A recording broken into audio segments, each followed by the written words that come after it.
Munduan ziar bizidian debagoiendarren ahotsak jasoten jarraituko dugu ortengoan be, 5. denboraldisa astera goiaz, kasu honetan baina gai konkretu bat hartuko dugu eta elkarrezketatuak binaka jarri, herrialde diferentetako errealitateak zeintzuk dian konparaiteko. Eta denboraldi barri honetako lehenengo bi elkarrezketatuak Xabi Eskibel Bergadarra eta Beñat Barberen Arrasatera izango ditugu, India eta Txina izango dira bi herrialdiak eta jorratuko dugun gaixa etxebizitzena izango da. Arratsaldeon bikote! Arratsaldeon. Bueno, gaurkoan etxebizitzak izango ditugu hizpide, batetik Txinan, bestetik Indian, guazen azken horretatik astera, Indian, Xabi, ze motatako etxebizitzak dauze Indian? Bai, hemen eneko herrialde oso handia danez da jende ezberdin asko bizi danez, dauzkagu danetarikoak.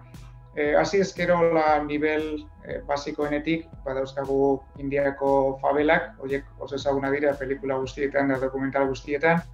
Eta, gero, eskala sozialean gorantz goazela, dauzkagu etxe blokeak. Ez dira oso altuak hemen, osbeinkaula lur jausek egoten dira eta lurrikarak ere, orduan, ez dauzkate hola sotorre hantuak hirietan izan ezik. Eta horiek dira, etxe bizitza blokeak, seguridadearekin inguruan eta jolas parke txikiekin. Eta gero goaz, eskala sozialean gora joan da, daude milionarioak direnak eta dauzkate mantsio handiak, beraien kotxe kolekzioekin eta zerbitzaile ugarirekin inguruan. Orduan badaukagu hori. Ia ezer ez daukanetik guztia daukanera. Oso aniko zabala. Eta Beñat, zeure kasuan, Txinan? Bai, antzerakoa, ez? Txina be herrialde oso ondisa da. Orduan, hiritatik kanpora juten bazare, etxe bizitzak daz, zela da, etxiak, baserri antzekoak. Eta eurek ditute euren esparrutxua eta gehienak die nekazariak. Eta gero, hirietara etorrita, gehienak die, gaur egun die etxe horratzak, ez? 30, 40 solairuko, 30 inguru solairuko etxiak, ez?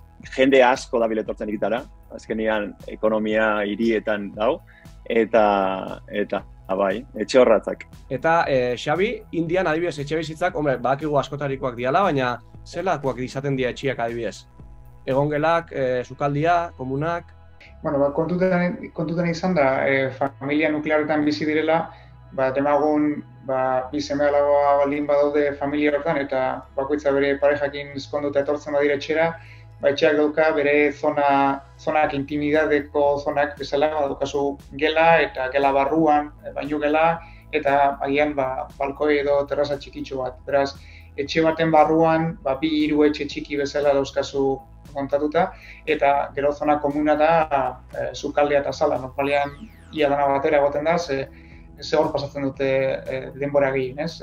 Sukaldea batez ere generosoak dira, toki desentekin kozinatzeko, eta batez ere despensa on bat bezala ukitzeko produktu guztiak. Eta Txinan Beñat esan duzu, sukaldia txikina dela, orduan beste espazioa, etxiak beteten dagoen beste espazioa, zerrekin osatzen da? Dakotzu gaztiak normalian errentan hartzen dutenak, oso merkia dienak, diela estudio antzerakoak. Ia sukalderik ez dute, halako zu bat eukiten dute, edo zua da konektatzeko bat, portatil bat. Eta estudio hortan dute gela eta egongela batera, txikiak die. Eta gero, igotzen zaren pixkat ondioak aurkitzen dozunean, sukaldia da berdina, oso txikina die, eta adibidez, kuriosidadez, kuriosidadea. Guk askotan atzera bota gare, etxe bat aurkitzerakoan, eukitzen dutelako dutxa eta komuna batera.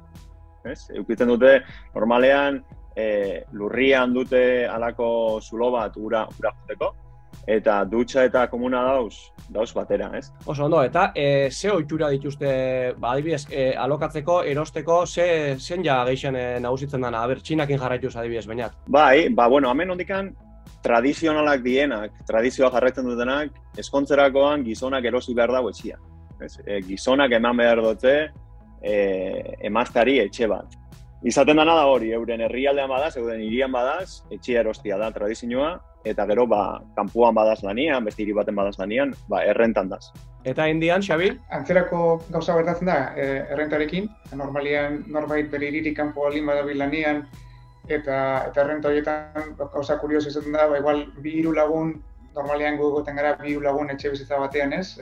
Historikoki Euskal Herri mailan, hauek hiru lagun gutxienez gela batean egoten dira. Orduan dauzkate hiru releboka. Batek ohea libratzen dago, bestea sartzen da ohera, eta orduan da etxe kontinua bezala. Dako kuriosoa nola egiten duten errentan bizi minimoa pagauta. Eta behin ezkonduta gero, eta hor ja aldaketa nabaria da, beinatek esan da benekeko, hor gurasoen gana joaten zara bizitzera. Orduan, zu hiri baten zaude lanean, zure diruak egin dituzu, ja kurrikulum ona daukazu, orduan zure gurasoak erabakitzen dute noiz ezkontzen zaren. Eta nola beraiek erabakitzen dute norekin ezkontzen zaren eta noiz, bueltatzen zara zure herrizkaruntz eta bertan bizi zara familiako etxean. Orduan, etxe aldetik gutxienez, beti izaten da senarraren etxera etortzen da. Beraz, emantzipatzen dena beti emakumea da Indian. Eta gero gurasoekin bizi dira eta emakumea parte familia nuklear hortan sartzen da eta senarraren gurasoen kargu egiten da. Eta prezioari dagokionez,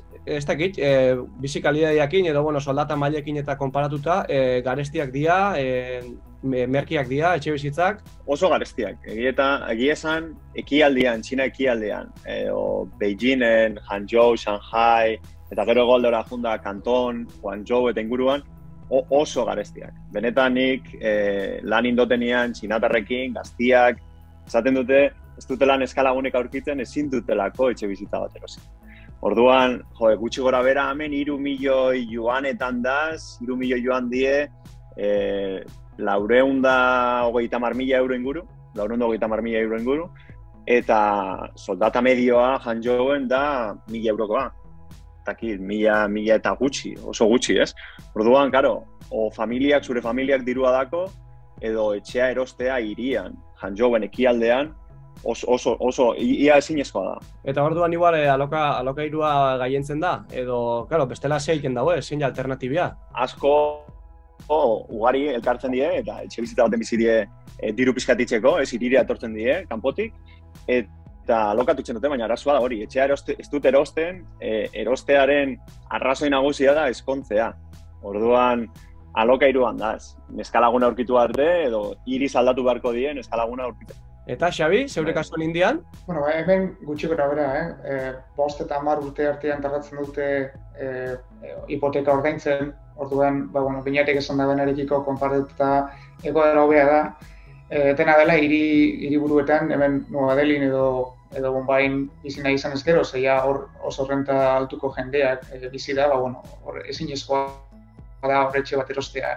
Baina hala ere hiribukari daude eta bizitoki ederrak daude, eta normalean egiten dutena da hori hasi gurasoekin bizitzen, eta normalean 3-4 urte barruia zure emaztea dena pixkat kopetraino jartzen da, gurasoekin egoten eta presio bat sortzen dira hor, eta azkenean egiten dute familia nuklear hori mantendu, baina nahiko gertu beste pisu bat edo erosi.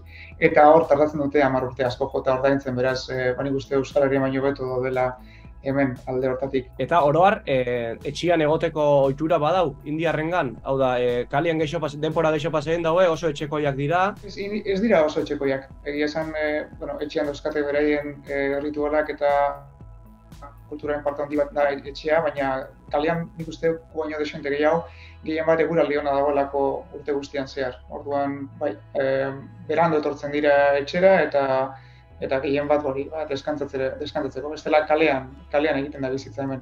Eta Txina, Beñat? Guztiz kontrakoa. Txina normalean etxean itzen da bizitza. Eta gehiago, gure gurasoen generazioa, onero gurasoen generazioa, 50, 60, normalean etxetik ez die gutxi urtetzen dira, pasiatzeko eta gutxi gehiago. Normalean, etxean itzen dute bizitza. Etxera gonbidatu lagunak, oso ezberdina. Benetan Indiakin konparatuta oso ezberdina. Oso ondo bikote, mila esker errealidade honen berri emutiagatik, eta gure ikuspegitik, Euskal Herritik dudabarik oso ezberdina gurekiko, eta honetan aberazgarrixa. Mila esker eta ondo segi. Oso ondeneko, urren arte. Hala, placer bat izen da, urrengo arte.